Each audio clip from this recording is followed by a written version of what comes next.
Salut à toi, ici c'est ton gars sur Tonton Gibbs et qui est Pretty Boy Floyd et bienvenue dans cette nouvelle vidéo un peu spéciale. Je cherchais une idée un peu originale et c'est mon pote Rodo qui m'a soufflé l'idée, donc big dédicace à Rod. Il m'a dit pourquoi tu ferais pas une vidéo où tu juges tes premières vidéos. Et je dis ouais pourquoi pas, c'est une bonne idée ça. Ça permet de voir aussi l'évolution, l'avancée, le parcours. Donc c'est ce qu'on fait aujourd'hui, voilà. Je vais prendre ma première vidéo YouTube unboxing, hein, pas première vidéo YouTube unboxing et je vais tout simplement me regarder et me juger, même si j'aime pas trop le mot juger, mais je vais m'analyser, on va dire, voir mes progressions, mes défauts, et croyez-moi qu'à l'époque, il y en avait beaucoup des défauts, le temps d'être à l'aise devant une caméra et tout ça. Pour information, la semaine prochaine, je serai en vacances, donc il n'y aura pas de top 10 du mois de juillet. De toute façon, pour le concours photo, c'est pas grave, pour ceux qui suivent, vous savez que ça reprend en septembre, comme chaque année, on coupe pendant les vacances. En septembre, il y a beaucoup de choses à gagner pour le concours. Voilà, il y a la petite fiche d'information à côté de moi, que vous pouvez retrouver aussi sur Instagram. Après, la photo des gagnants du mois dernier. Et toutes les règles sont expliquées si vous voulez savoir comment participer. 500 € pour le premier, plus une Air Jordan 1 Low Travis Scott. Le thème, c'est blanc, il y a un thème respecté, photo en hauteur comme d'habitude. Tonton Gibbs, septembre 2022, ça va être très chaud. Le thème blanc, en fait, des belles photos, les mecs. Et donc, moi, je reviendrai d'ici 1 ou 2 semaines pour vous faire des vidéos. Là, je pars en Italie, j'ai besoin de repos, j'en peux plus. Ça va me faire du bien de voir un peu la mer et tout ça. Donnez-moi aussi votre avis dans les commentaires, bien sûr c'est le bienvenu, abonnez-vous à la chaîne, etc.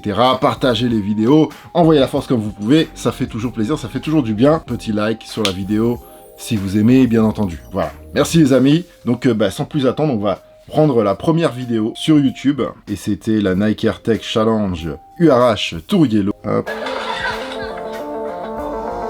Je vais chercher la date. Merci de te taire, la pub. Le 31 janvier 2014, la première vidéo unboxing de ma chaîne.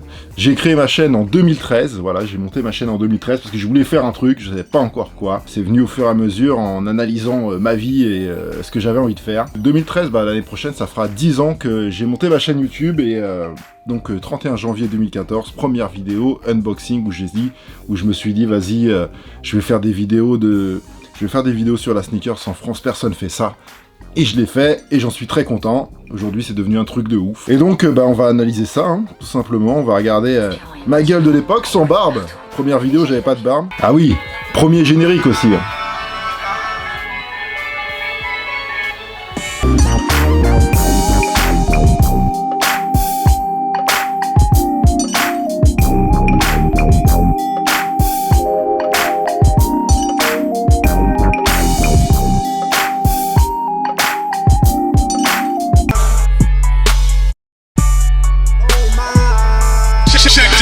Ah, le premier générique de OMG Sneakers. OMG Sneakers, c'est la première émission de cette chaîne, hein, les unboxings. Ça fait plaisir de voir mes petites paires de l'époque. Salut et bienvenue sur ma chaîne OMG Sneakers. Aujourd'hui, c'est la première. Ici, c'est ton gars sûr, Tonton Gibbs, a.k.a. Pretty Boy Floyd. On est en janvier 2014. Et en janvier 2014, en plus de cette chaussure, il y avait des têtes d'affiche. Il y avait la Libran 11 Christmas qui devait... Donc voilà, hein, ça commence très mal. La première chose quand on monte une chaîne YouTube, c'est déjà être à l'aise devant une caméra. À cette époque-là, j'avais déjà conscience que si je voulais faire un truc sur YouTube, il fallait que je crée un personnage. Donc j'avais cette manière de parler un peu exagérée, que j'ai encore plus poussé après, dans les années après, où je parlais encore plus vite, je faisais encore plus de cuts, et je voulais faire des trucs un peu à la Bref, l'émission qu'il y avait eu à l'époque sur Canal+. Mais là, c'était la première vidéo. Donc on voit aussi le style de l'époque, hein, casquette, snapback, New Era, c'était quoi ça? Une Penguins, t-shirt Hollywood, c'était une bonne marque mais je me rappelle plus cette marque là, mais j'avais beaucoup de t-shirts de cette marque là. Et puis vous voyez aussi les Shambhala hein, au poignet, Shambhala, voilà c'est vraiment les modes de l'époque. C'était dans mon ancien appartement au Parc aux Lièvres à Évry, et puis sans barbe quoi, sans barbe. Je pesais assez lourd à l'époque, hein, à cette époque là je pesais 110 kilos je crois, je faisais beaucoup de musculation, mais je mangeais beaucoup aussi. Là, ça fait quand même bizarre de se voir comme ça. Moi, je vous le dis, hein, je déteste mes premières vidéos, je les supporte pas. Et je suis content d'avoir progressé, faut toujours se remettre en question dans la vie, faut toujours avancer, faut toujours évoluer. Faut changer, comme on dit, il y a que les cons qui changent pas.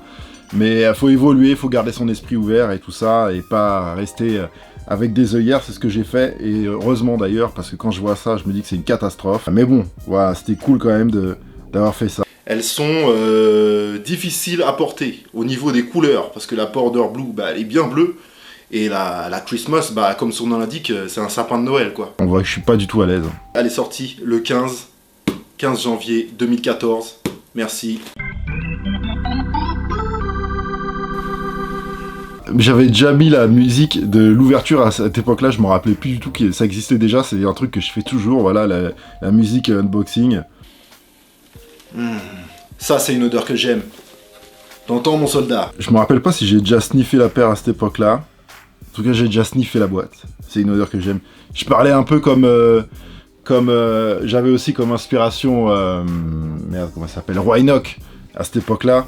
Surtout chez nous à Évry, donc il venait souvent, donc voilà. On aimait bien ce personnage qui nous faisait bien marrer. Donc le Tantan, tout ça, ça venait de lui. Donc la première Tour Yellow, elle venait de sortir, c'était la première édition de la paire. C'est une paire de 1992 et c'était en 2014, en janvier 2014. Pro modèle André Agassi, dessiné par Tinker Hatfield. Je pense que tous les mecs de ma génération kiffent cette paire, ne serait-ce que juste par la nostalgie de toute une époque que ça rappelle les années 90 quoi. Ok, merci, ferme ta gueule. URH à la base c'est une sandale mexicaine. Voilà. Je tiens à dire que à cette époque-là, j'avais pas la barbe, mais j'étais costaud. Normalement, j'ai un visage plus fin sans la barbe. Hein. Petite précision comme ça, sans vouloir rentrer dans les détails, quoi. Mais c'est vraiment une catastrophe quand même. Hein. Il y a quand même 14 000 personnes qui ont vu cette vidéo et bon voilà. Mais bon, faut assumer. Je garde quasiment à 99% toutes mes anciennes vidéos sur ma chaîne. Il y a beaucoup de catastrophes, voilà, mais je pense que ça fait partie du parcours, faut assumer, ça me dérange pas du tout. Mexicaine, je pense qu'ils se sont inspirés de la forme ou du design pour le chausson intérieur, enfin bref. Faut savoir qu'à cette époque-là, moi, je commençais à avoir une sacrée collection de baskets, j'en avais, je sais pas, 80, 100, donc ce qui est que dalle pour des grands collectionneurs, mais c'était un truc que j'avais toujours aimé, mais j'étais pas dedans, moi j'étais...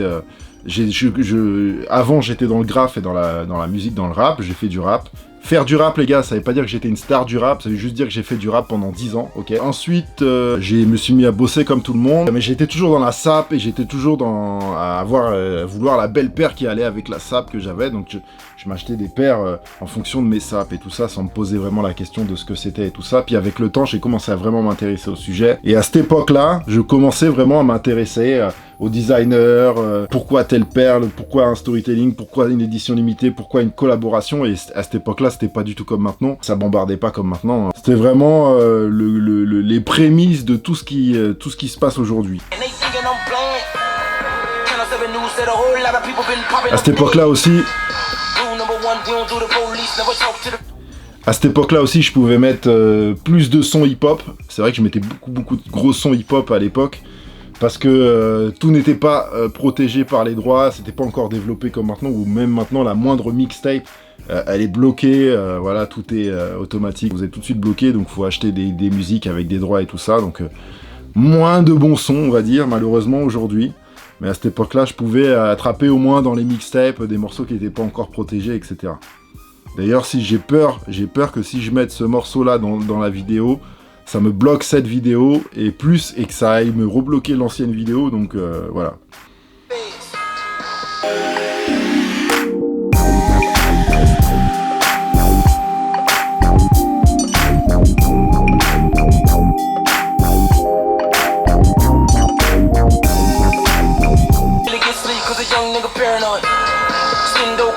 Ce Levi's 501 brut cartonné qui venait des États-Unis, il y avait que un magasin à Châtelet qui en vendait. C'était à Genius en face de Roughneck, mais bon, Genius Roughneck c'est la même. À Châtelet, j'avais des jeans comme ça dans toutes les couleurs, c'était une tuerie. Ça, c'était avant la mode des jeans slim, les gars, ok? Même les snapbacks sont en train de revenir, c'est un truc de malade, hein. Comme quoi, tout tourne, les modes tournent, n'oubliez jamais ça, ne restez pas bloqués. Voilà, il y a encore des gens qui sont bloqués dans les jeans slim. Alors attention, il y a des très beaux jeans slim, voilà, mais essayez aussi les coupes modernes. Le large revient, ça fait déjà longtemps que ça revient. C'est un soulagement pour les mecs comme moi, on va dire. Même si j'ai eu des jeans slim aussi, et que j'en ai encore, des très beaux, mais jeans slim pas collants, quoi. Tu vois, jeans slim avec des belles coupes, des beaux plis et tout ça. Là, le fond, c'était un fond noir, j'avais un studio, je voulais faire un studio photo à l'époque. Je l'avais fait un studio photo et je voulais faire des vidéos sur ça à la base, des vidéos de mes shootings. Et au final, je suis parti dans ce délire. Donc voilà, en gros c'est ça, hein. Je vais juste regarder la fin si je faisais déjà le He'll Be Back là. Ne mets pas tout ce que tu aimes, mais mets ce qui te va. Je pensais que j'allais une phrase super profonde. A très bientôt, en février, He'll Be Back. Et voilà, le He'll Be Back aussi était un peu différent. Mais voilà, et le générique de fin et tout. Je m'amusais avec mon logiciel de montage à faire des trucs. Puis au final, je pense que je peux dire que je suis un très bon monteur vidéo. C'est grâce à tout ça, c'est grâce à vous.